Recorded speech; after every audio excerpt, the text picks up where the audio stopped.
gereji msosi za mwenyewe. Hiyo miaka 70. Unarudi na kipande cha sabuni tu nyumbani. Sabuni yenyewe uliiba. Sasa sabuni ya nini wakati tunaenda kuparoli? Hata sabuni yenyewe uliiba. Sababu kwa gereji itakiwa ikuliwe, ni mwiko mkubwa.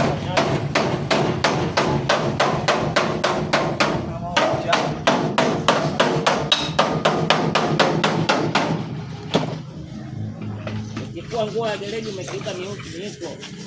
Sawa, ni huko. Basi. Unataka kujua watu wanakufuatilia bwana? Utukane au ukosee?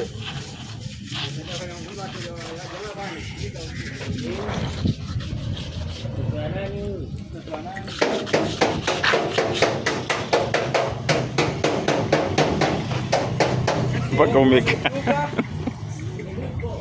Mpaka umekaa.